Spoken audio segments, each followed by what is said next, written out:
अंग्रेजी में एक कहावत है, हॉर्सेस फॉर कोर्सेस।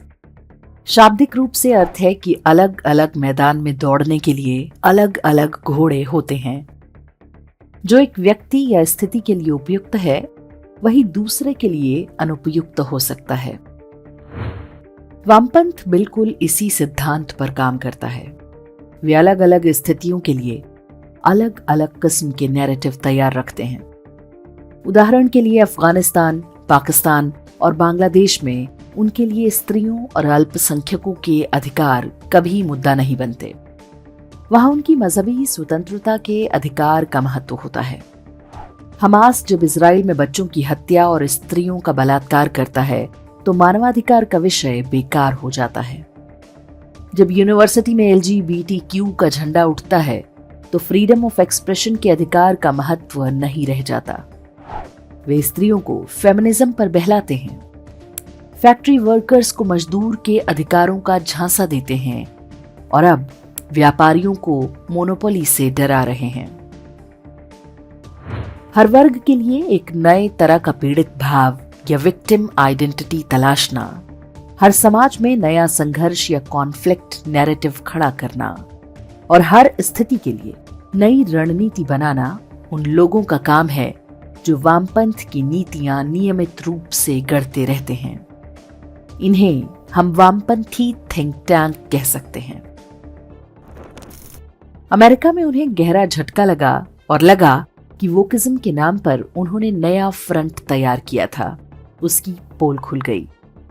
अमेरिका में हो रहे राजनीतिक परिवर्तनों से भारत में विशेष उत्साह है, तो ऐसे में उनकी नई रणनीति होगी।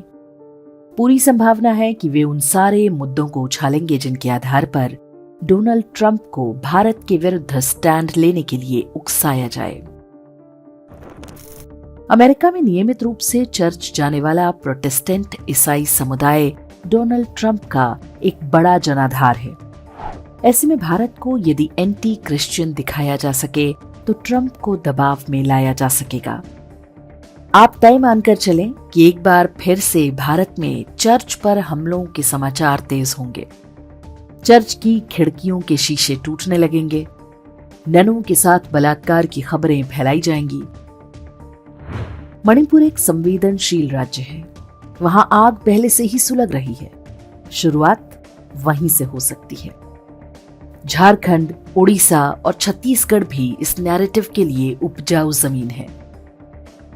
कुल मिलाकर चर्च अंडर अटैक का माहौल दोबारा बनने वाला है। वामपंथी नीतिकार जानते हैं कि ये दो धारी तलवार है। भारत सरकार जब आश्वासन देगी कि हम ऐसी घटनाएं नहीं होने देंगे और दोषियों पर कड़ा एक्शन लेंगे, तो फिर अपनी ओर के अति उत्साही लोगों को कहने का मौका मिल जाएगा कि मोदी का हेलेलुया हो गया है। आप तय मानकर चलें कि मुसलमान खतरे में हैं का नैरेटिव अब बदलने वाला है। न्यूयॉर्क टाइम्स, वॉशिंगटन पोस्ट और CNN पर चर्च पे हमलों की कहानियां फिर से छाएंगी।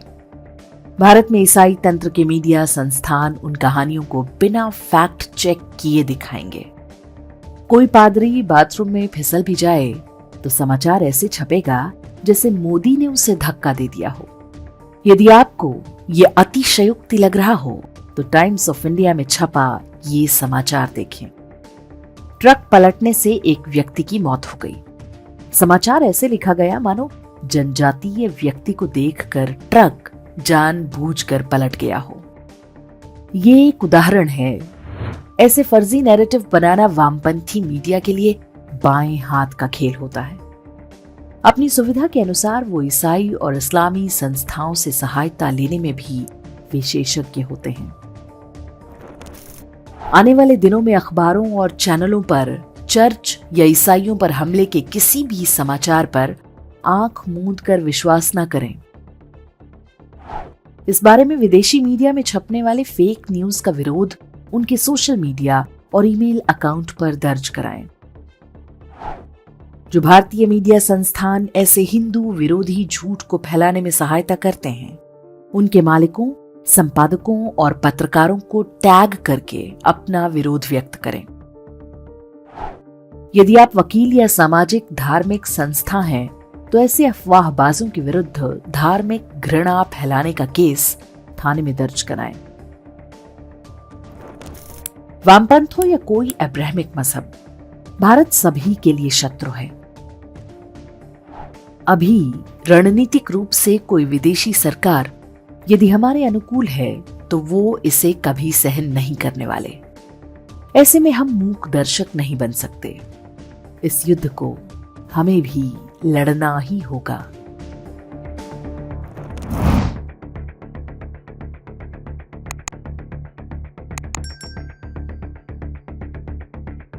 इंडेक्स ऑनलाइन के वीडियो समाज को समर्पित हैं।